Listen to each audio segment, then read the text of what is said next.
Supreme court के जजों ने विदेशी चश्मा पहन के इस संविधान को पढ़ा। उन्होंने कभी भारत के चश्मे से संविधान को पढ़ा ही नहीं। और क्यों पढ़ा? उनके बाप दादा अंग्रेजों के समय में मिशनरी स्कूल में पढ़ रहे थे, वो अंग्रेजों के लिए काम करते थे, बाद में ये भी अंग्रेजों के लिए काम करने लग गए। फादर बैरिस्टर थे, तो जैसे देश आजाद हुआ ये जज हो गए। और ये जज हो गए, एक बार उन्होंने गलत फैसला दे दिया, उसके बाद उनका बेटा जज हो गया, वो पिता के फैसले कैसे पलटे उसने भी कंटिन्यू कर दिया।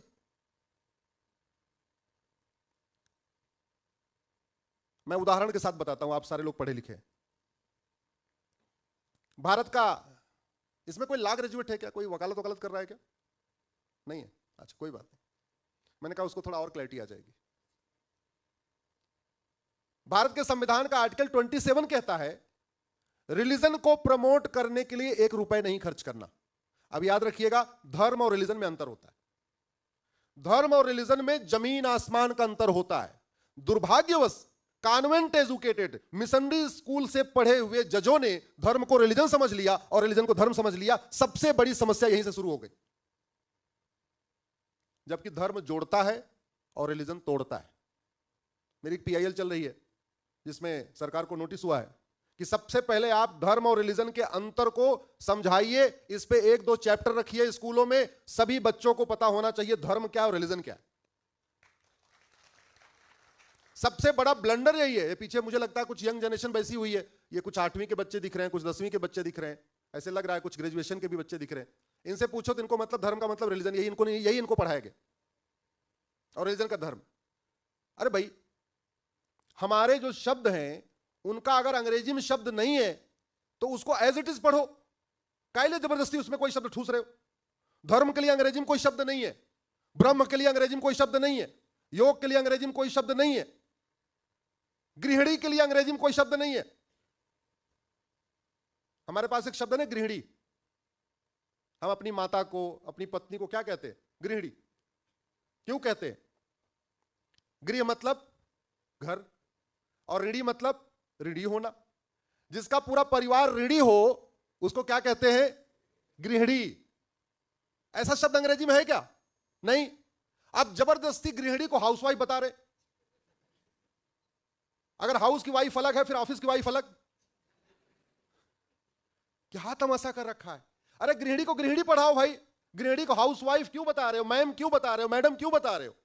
नई शब्द है उनके पास, कभी उनकी सोच वहां तक गई नहीं।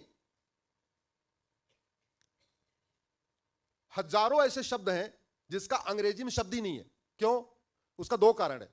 पहली बात तो हमारे अल्फाबेट 52 है और उनके पास अल्फाबेट कितने हैं? A to Z 26। तो 26 का कॉम्बिनेशन परम्यूटेशन बनाएंगे तो मुश्किल से 10 लाख शब्द बनते हैं, और 52 का कॉम्बिनेशन परम्यूटेशन बनाते हैं तो 1 करोड़ शब्द बनता है। तो हमारे पास हर शब्द के लिए, हर कार्य के लिए एक शब्द है। हमारे पास मामा है, मौसा है, फूफा है, चाचा है। उधर क्या है? अदर क्या है? बोलो। हमारे पास मामी है, मौसी है, चाची है, बुआ है। उधर क्या है? आंटी। अब चारों अलग अलग हैं लेकिन वो चारों को अंकल ही कह रहे हैं। चारों इधर अलग अलग है, चारों को आंटी कह रहे हैं। यह समस्या सुप्रीम कोर्ट के जजों ने, चूंकि कॉन्वेंट एजुकेटेड थे, हिंदी पता ही नहीं थी, साहित्य पढ़ा नहीं, अंग्रेजी पढ़ते आए, वो गड़बड़ी कर बैठे। और जो सबसे बड़ा ब्लंडर ये किया, उन्होंने आम और बबूल को एक समान मान लिया। मतलब सुप्रीम कोर्ट के, अब नाम नहीं लेना चाहूंगा, उनका यह मानना है कि आम भी पेड़ है और बबूल भी पेड़ है तो सारे दोनों एक समान है। यह नहीं सोचे कि आम फल देता है और बबूल कांटा चुभोता है। और यह नहीं सोचा कि आम और बबूल कभी एक साथ सरवाइव कर ही नहीं सकते। आप आम के बगल में एक बबूल ला के लगा दो, 2 साल के अंदर आम सूख जाएगा। और आम को बड़ा करने के लिए उसमें पानी भी देना पड़ेगा, खाद भी देना पड़ेगा, पेस्टिसाइड डालना पड़ेगा, कहीं दीमक ना लग जाए, उसको थोड़ा सिक्योरिटी भी देनी पड़ेगी, फेंसिंग देनी पड़ेगी, कोई जानवर खा ना जाए। बबूल के लिए कुछ करना है क्या? नहीं, अपने आप पैदा हो जाएगा, उसको लगाना भी नहीं, खुद ही पैदा हो जाएगा वो तो। अब हमारे सुप्रीम कोर्ट के जजों का कहना है क्योंकि बबुल भी आम भी, और आम भी पेड़ है और बबुल भी पेड़ है, इसलिए दोनों बराबर है। इसको आज की डेट में कहते हैं सेकुलरिज्म। हमारे सुप्रीम कोर्ट के जजों ने वेद पुराण नहीं पढ़ा लेकिन अपने फैसलों में कह दिया कि वेद पुराण बाइबल कुरान एक समान है। यह सबसे बड़ा ब्लंडर किया। उपनिषद नहीं पढ़ा, भगवत गीता नहीं पढ़ी, और ये कह दिया वेद पुराण भगवत गीता रामायण बाइबल कुरान एक समान है। अरे भैया कैसे एक समान हो जाएगा? वेदों पे चर्चा हो सकती है कि नहीं? जरा जोर से बोलिए। शास्त्रार्थ हो सकता है? उपनिषद के ऊपर शास्त्रार्थ होता है कि नहीं? हमारे देश की परंपरा रही शास्त्रार्थ करने की, सार्वजनिक शास्त्रार्थ, बाकायदा खुलेआम हजारों लोगों के बीच में बैठ के।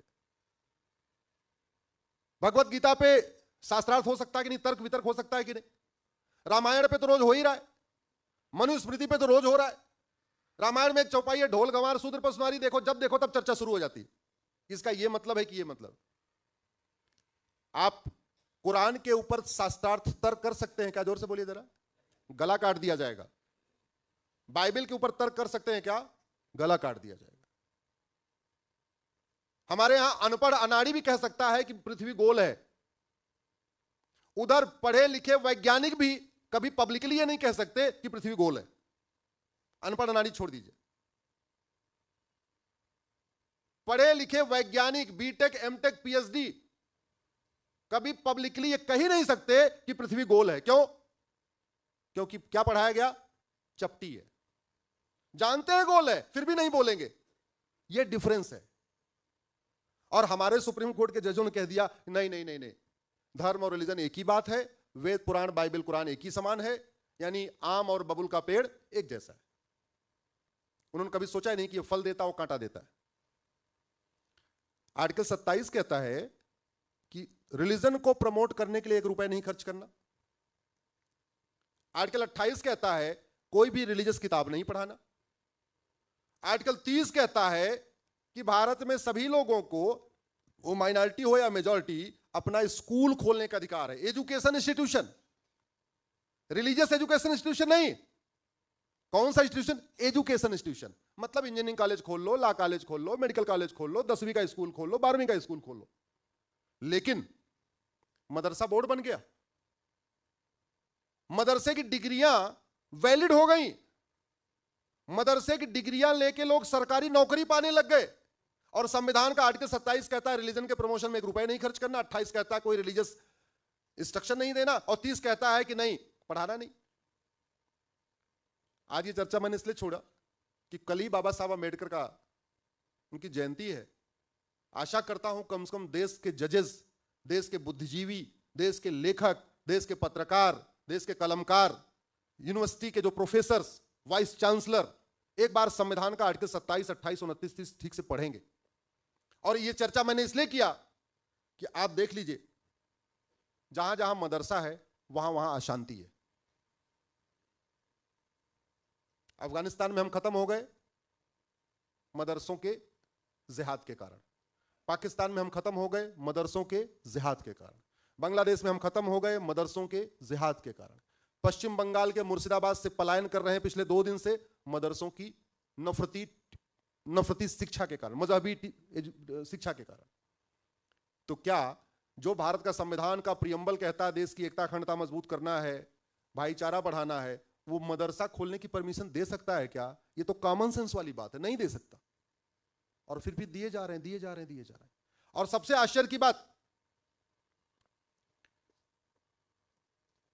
पहले कुछ क्लैरिटी नहीं थी। ये राइट टू एजुकेशन एक्ट बना 2009 में, तो मदरसे इसके दायरे में थे। 2012 में मुस्लिम पर्सनल लॉ बोर्ड और जमीयत के लोग राहुल गांधी से मिले और अगले ही सेशन में एक बिल लाके मदरसों को राइट टू एजुकेशन के दायरे से बाहर निकाल दिया। मतलब यह हुआ उसके ऊपर कोई कानून लागू ही नहीं होगा, जबकि पहले लागू था, 2009 में बना तो लागू हुआ था। कानून लागू ना होने के मतलब यह हुआ कि मदरसों में कौन टीचर है वो सरकार की चेक नहीं कर सकते। जैसे बाकी जगह आप लोगों को पता होगा आजकल एक एग्जाम होता है, टीचर एलिजिबिलिटी टेस्ट, टेट बोलते हैं, सबको पता होगा लगभग। तो मदरसों में टेट क्वालिफाई करना जरूरी नहीं है। दूसरा, चूंकि राइट टू एजुकेशन के दायरे से बाहर हो गया, तो मदरसों में कौन टीचर है सरकार इसकी ऑडिट नहीं कर सकती। मदरसों में क्या पढ़ाया जा रहा है सरकार इसकी ऑडिट नहीं कर सकती। मदरसों में कौन पढ़ा रहा है, क्या पढ़ाया जा रहा है, कहां से फंडिंग आ रही है, सरकार ऑडिट नहीं कर सकती। ऑडिट नहीं कर सकती, इसका मतलब हमने घर में ही अपने देश के अंदर मोहल्ले मोहल्ले में बम के गोले छोड़ दिए। तुम अपनी फैक्ट्री तैयार करो। इसकी लड़ाई सुप्रीम कोर्ट में चली रही है।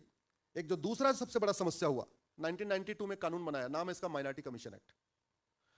जब देश का विभाजन हुआ था किस आधार पे हुआ था? मजहब के आधार पे। और कोई कारण था क्या डिवाइड करने का? एक ही तो था। जिन्ना ने कहा हम पाक हैं और हिंदू नापाक है, और पाक और नापाक एक साथ नहीं रह सकते। और वो आग इतनी तेज फैली कि पूरे देश में पाक नापाक का सिस्टम शुरू हो गया। और जिन्ना ने बोला चूंकि हम पाक हैं तुम नापाक हो, हम अपना अलग से एक पाकिस्तान बनाएंगे।